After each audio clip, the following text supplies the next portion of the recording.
Before I get started, I'd like to dedicate this presentation to all of the young people who've been killed or brutally beaten because of their race, their ethnicity, their gender identification, or who they choose to love. I am a community organizer, which means basically that my job is to help people to stop fussing at the television screen and get up and do something to create change. And it's not an easy job because it's a world full of problems. But I really do believe that because we live in the United States of America, which has a participatory government, that those who participate make the rules for themselves and those who are most like them. And so in communities across New Orleans, and actually I've worked with a lot of different communities across the country, I work to help people realize that within their community, if they come together organized, they can make decisions that are going to benefit themselves. And on a larger scale, they can change what happens at the state level and even at the national level. I want to give another shout out to Lily Ledbetter because for me, it's people like her who are ordinary people, regular people, who stood up to an injustice at her job, right?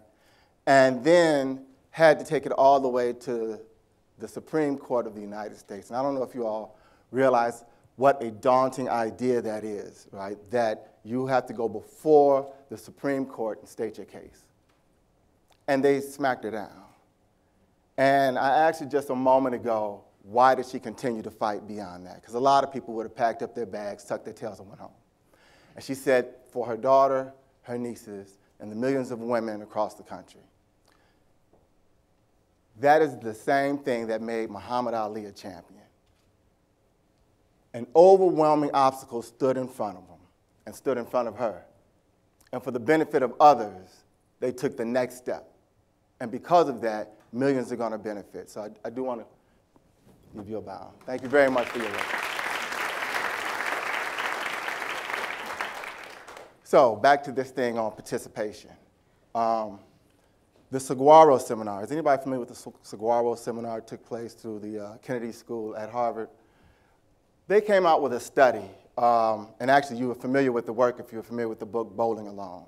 They did a study that showed that Americans are becoming more and more isolated since the 80s, and that in our isolation we're becoming more apathetic and losing our ability to successfully interact with our local, state, and federal governments in order to push the things that we want to have.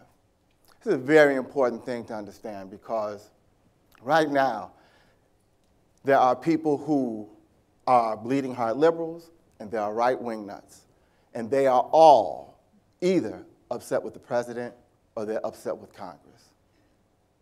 But all of them need to realize, all of us need to realize, that the reason we are in the situations that we're in that we do not like, the many things that cause us to want to throw something at the television, is because of our own failure to participate in the process. It's not enough to just get mad and go out and cast a vote. You have to get involved. The Saguaro Seminar says that, this is really, I like this.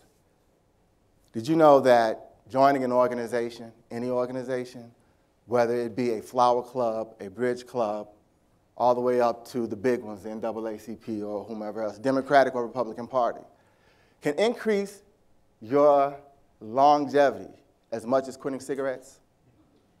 Right? So for your own health, get involved, right? Get involved, have conversations. But it also, in joining those organizations, even if it's a bridge club, does anybody play bridge or spades or bidwest from the south side of Chicago? You have conversation, right? And in those conversations, you're inevitably going to talk about the topics of the day.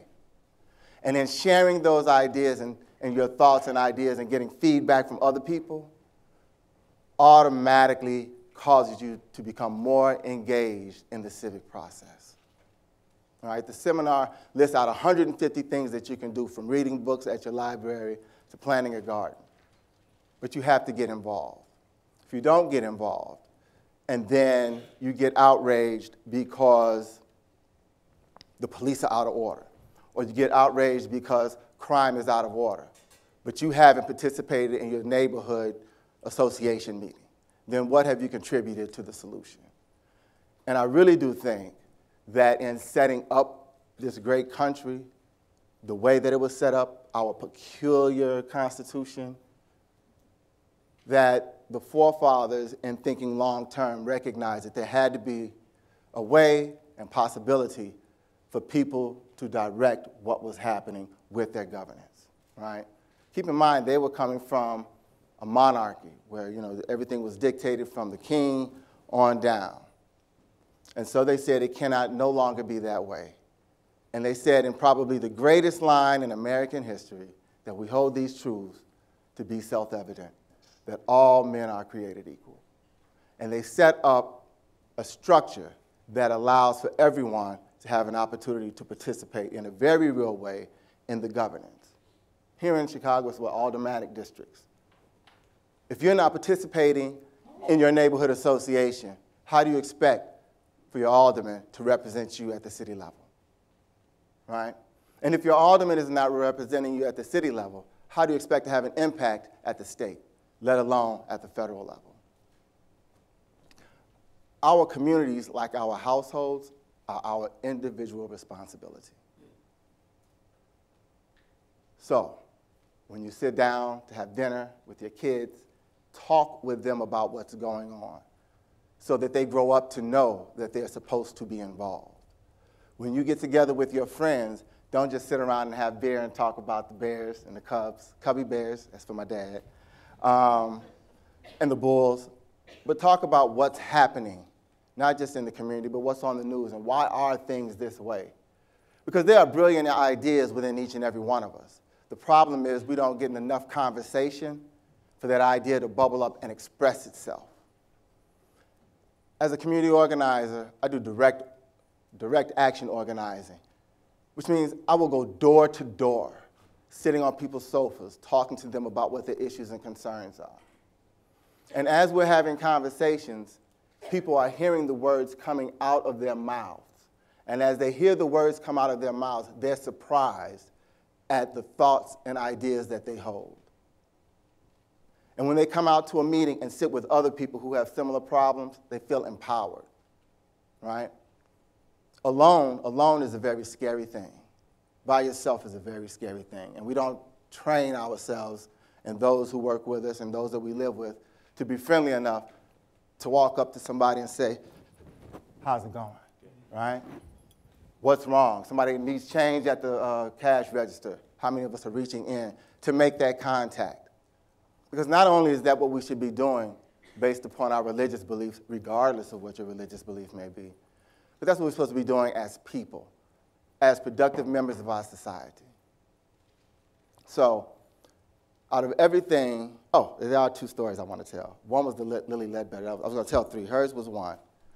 The other one, and this goes to her point that she's not an extraordinary person, that she's just an ordinary person who, in the face of extraordinary circumstances, put other people's interests above her own self-concern.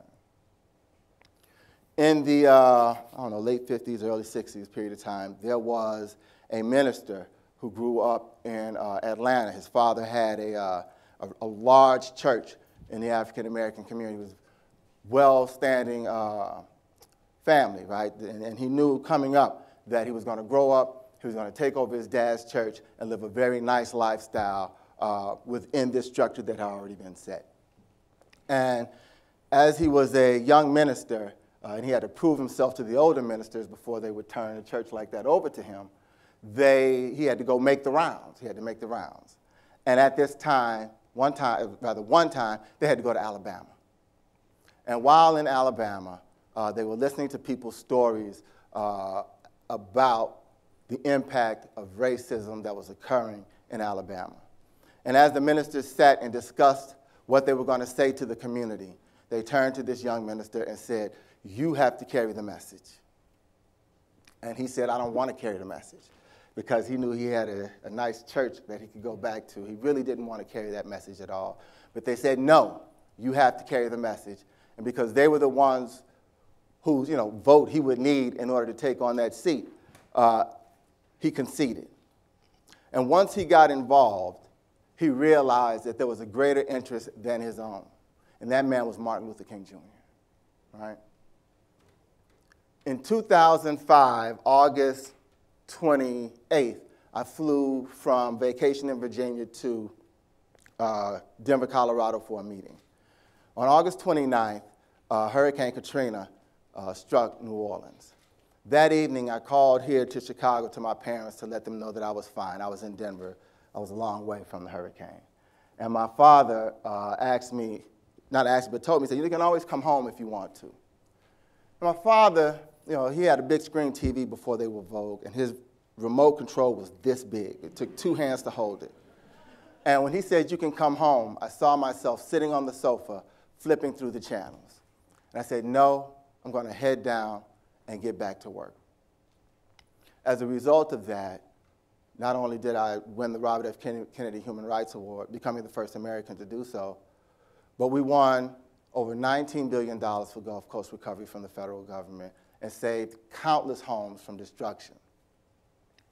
I share those stories because each person that I've spoken about was an ordinary person faced with extraordinary circumstances, saw a greater need than their own, and took action on it.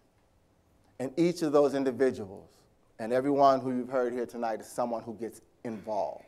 And if there's nothing else I can encourage you to do for your own personal health, remember cigarettes, as well as for the health of your household, your community, your state, and our country, get involved. Thank you very much.